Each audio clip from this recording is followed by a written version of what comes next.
రాబోయే రెండేళ్లలో అద్భుతమైన రాజధాని అన్ని వ్యవస్థలను సమీక్షించి వైట్ పేపర్ ను విడుదల చేస్తున్నాం. ల్యాండ్ టైటిలింగ్ యాక్ట్ ను రద్దు చేస్తాం. విజయసాయిరెడ్డి వ్యాఖ్యలు జుగుప్సాకరం. మీడియా వారి పట్ల విజయసాయిరెడ్డి వైఖరి గర్హనీయం.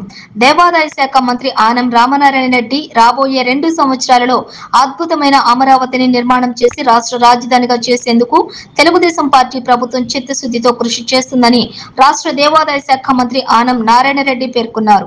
నెల్లూరు నగరంలోని ఆనం నివాసంలోని గురువారం ఏర్పాటు చేసిన మీడియా సమావేశంలో ఆయన మాట్లాడుతూ వైఎస్ఆర్ కాంగ్రెస్ పార్టీ పరిపాలనలో రాష్ట్రం అధోగతి పాలైందన్నారు. అన్ని వ్యవస్థల్లో అవినీతి చోటు చేసుకుందన్నారు.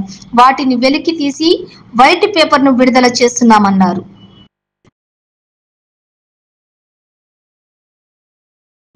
నూతన ప్రభుత్వం ఎన్డీఏ నాయకత్వంలో తెలుగుదేశం పార్టీ జాతీయ అధ్యక్షుడు శ్రీ నారా చంద్రబాబు నాయుడు గారు ముఖ్యమంత్రిగా మంత్రివర్గం ప్రభుత్వం ఏర్పడిన తర్వాత తొలి 100 రోజుల్లో అనేక మార్పులు, గత ప్రభుత్వంలో జరిగిన నష్టాలు, వాటన్నిటినీ కూడా బేరీజు వేస్తూ సుపరిపాలనకి మనం మార్గం సుగమం చేసుకోవాలి అని చెప్పి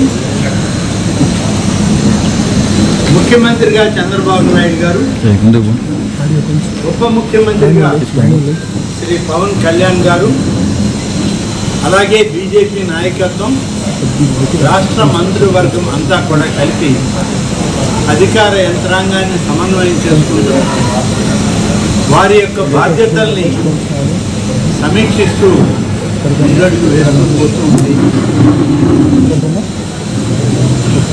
కేవలం ప్రభుత్వ పరిపాలన ముందుకు పోయే లక్ష్యమే కాదు, గత పాలనలో జరిగినటువంటి నష్టాలు, గత పాలనలో జరిగినటువంటి అవినీతి కుంభకోణాలు, వాటిని కూడా వెలికి తీసి ఈ రాష్ట్ర ప్రజానీకం ముందు పెట్టి ప్రజా ఆమోదం కూడా తీసుకోవాలనే లక్ష్యంతో ఇవాళ మన ప్రభుత్వం పనిచేస్తుంది. చంద్రబాబు గారి నాయకత్వం ముందు చెప్పిన ప్రకారం తొలి సమావేశంలోనే ముఖ్యమంత్రి గారు రాష్ట్రంలో గత ప్రభుత్వ పరిపాలనలో ఏవైతే అభియోగాలు వచ్చాయో, ఏవైతే అవినీతి మరకలు అంటాయో, ఏదైతే అప్రజాస్వామిక పరిపాలన సాగిందో వాటి మీద ఒకటొకటిగా మేము వైట్ పేపర్ రిలీజ్ చేస్తామని చెప్పడం జరిగింది.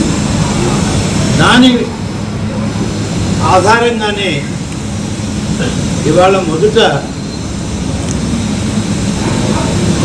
మొదటి white paper major irrigation project, అలాగే ఆంధ్రప్రదేశ్ రాష్ట్రానికి ముఖ్యంగా డెల్టాకే కాకుండా దానివల్ల సేవింగ్ వచ్చేటువంటి నీటిని నాన్ డెల్టా ప్రాంతమైన రాయలసీమకు మరల్చేటువంటి కార్యక్రమంలో